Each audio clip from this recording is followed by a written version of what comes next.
Good morning. It's Monday, December 12th.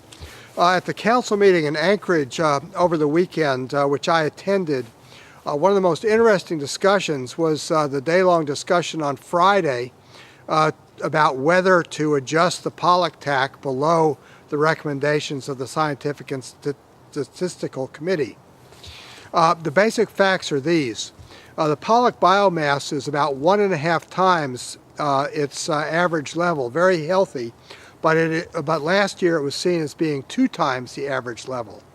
And secondly, from about August, there was a real change in the pollock fishery, and a number of vessel captains and companies testified that it began to be very hard to find pollock schooled up, and many vessels stopped fishing for a while. Conditions got so bad.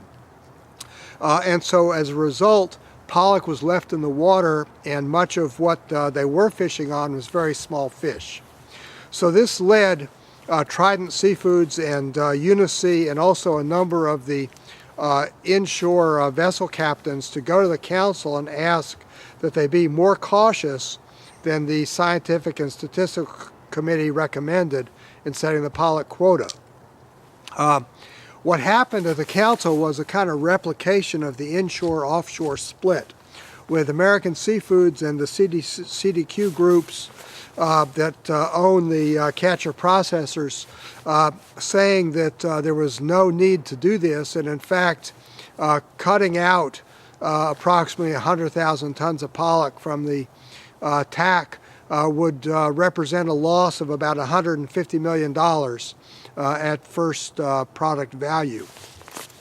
The council ultimately did not change their recommendation. They did go along with the 1.2 million ton TAC that was recommended by the industry consensus. But the fact that this debate occurred was very, very interesting. It was the first time in a number of years that the fishing captains and harvest vessels had been very actively involved in the discussions about setting the TAC. And everybody recognized that even though they're going with a higher number, this was somewhat of a roll of the dice. The real issue is that the size of the 2008 year class, on which the fishery is heavily dependent, is somewhat questionable. And because this year, that year class was just set at its reported size rather than slightly lower at this average size, there's the chance that if it doesn't show up next year, there'll have to be even deeper cuts.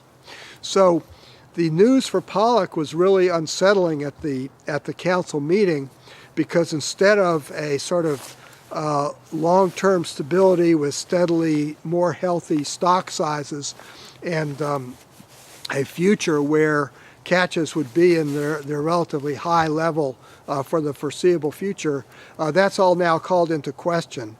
And although the TAC for 2012 is going to be 1.2 million metric tons, that's not certain what's going to happen going forward in future years.